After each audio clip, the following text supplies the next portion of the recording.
En el nombre del Padre, y del Hijo, y del Espíritu Santo. Amén. Palabra de vida. El Santo Evangelio según San Juan, capítulo 10, versículos del 11 al 16. En aquel tiempo Jesús dijo a los fariseos: Yo soy el buen pastor. El buen pastor da la vida por sus ovejas.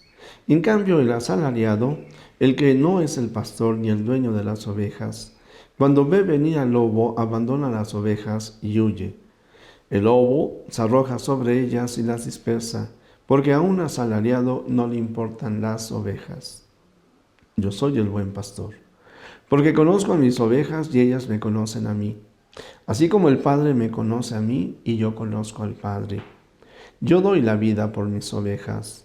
Tengo además otras ovejas que no son de este redil, y es necesario que las traiga también a ellas. Escucharán mi voz, y habrá un solo rebaño y un solo pastor. Palabra del Señor. Gloria a ti, Señor Jesús. Pues, queridos amigos, pongamos mucha atención, porque aunque ciertamente estamos hablando de Jesús, el buen pastor, cada uno de nosotros tenemos que reconocer que también estamos llamados a ser buen pastor ante las personas que nos rodean. Por ejemplo, un papá y una mamá, los esposos, están llamados a pastorearse uno al otro, ser el buen pastor entre ellos. Pero como padres de familia están llamados a ser buen pastor ante sus hijos.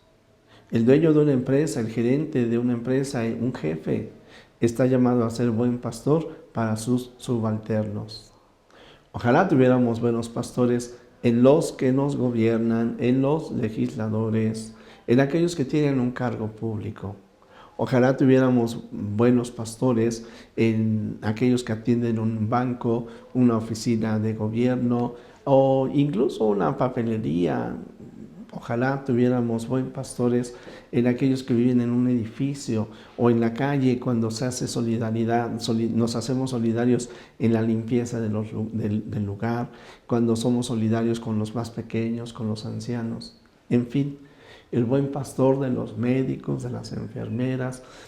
El tema de buen pastor se aplica para cada uno de nosotros, para ti, para mí. Podríamos decir que para todos, pero muy en particular para aquellos que conocemos a Jesucristo, el buen pastor.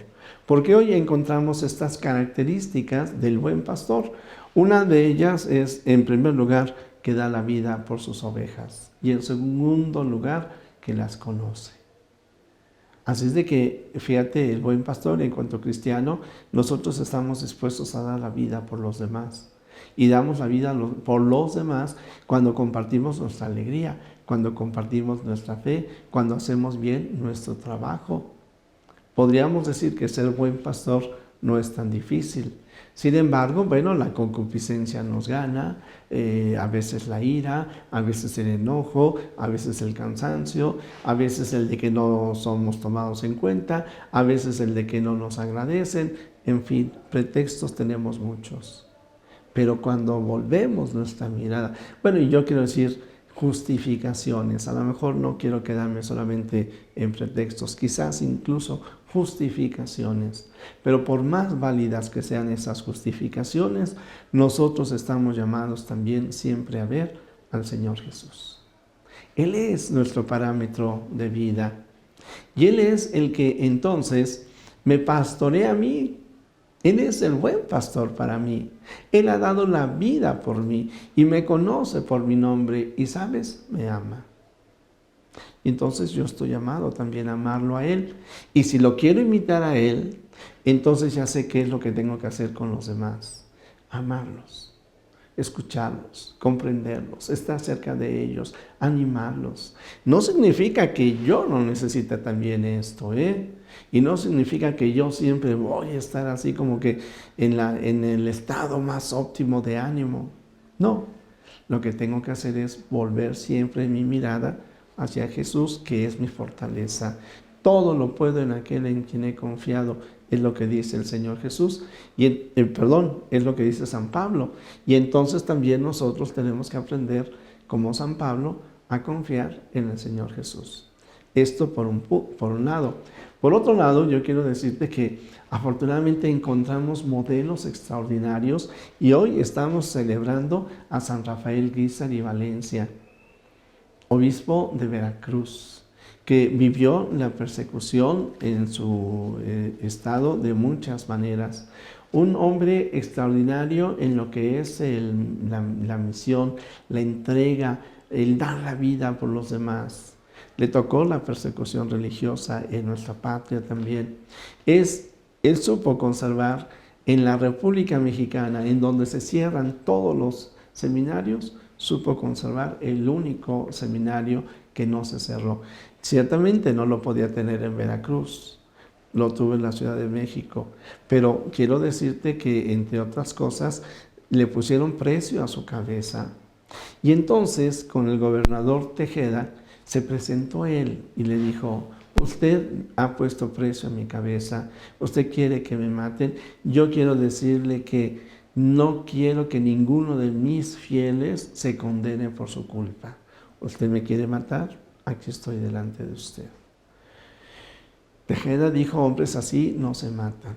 Pero en fin, un hombre extraordinario, que además es patrono de nuestros obispos, y entonces hoy también nos da la oportunidad de pedir por nuestros obispos, de pedir por el Papa, ciertamente, pedir por el sínodo que se realiza en Roma, el sínodo de la Amazonia, por el sínodo de Alemania que está por realizarse, no sé si ya se está realizando, por nuestros obispos de México, ciertamente por el cardenal Carlos Aguiarretes, por los obispos de la Conferencia Mexicana, en fin, por nuestros pastores, por los sacerdotes y por los padres de familia.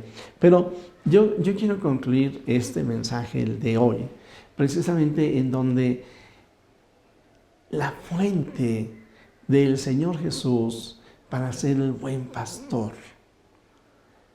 Porque ahí está la clave. Si nosotros vamos a mirar al Señor Jesús, yo diría el secreto del Señor Jesús para ser el buen pastor. Y lo encontramos en el texto, queda un tanto ahí oculto, pero es que Él va a decir: como el Padre me conoce a mí y yo conozco al Padre, así también mis ovejas me conocen y yo las conozco a ellas. El secreto del Señor Jesús es la relación íntima, estrecha, profunda que tiene con su Padre Dios. Y ha venido a hacer la voluntad de su Padre. Y extraordinario porque el buen pastor, Jesús, es reflejo de aquel que lo pastorea, el pastor por excelencia, el Padre. Y entonces Jesús también es Cordero. Jesucristo, sacerdote, es el Cordero de Dios que se inmola por amor al Padre y por amor a ti, a mí y a toda la humanidad. De tal manera que esto hace que nosotros, unidos a Jesucristo, conociéndolo a Él, efectivamente le demos sentido a nuestra propia vida, una vida de ofrenda. Aquí estoy, Señor, para hacer tu voluntad. Ayúdame. Ayúdame a perseverar, ayúdame a darle sentido a mi vida, a mis penas, alegrías, a mis sufrimientos, a todo lo que hago. Porque tú me amas, porque tú me conoces. Como el Padre me conoce a mí y yo lo conozco a Él, así mis ovejas lo conocen. La meta es grande, ¿eh? La meta es grande. Pero los beneficios, los frutos son tantos, tan grandes, que nos harán valientes y audaces como Monseñor Guízar y Valencia, y al igual que Él nos alcanzarán en el cielo, por el bien nuestro y por el bien de los que nos rodean. Jesús, que todos te conozcan y te amen, es la única recompensa que quiero. El Señor esté con ustedes. La bendición de Dios Todopoderoso, Padre, Hijo y Espíritu Santo, descienda sobre ti, te acompañe hoy y siempre. Amén.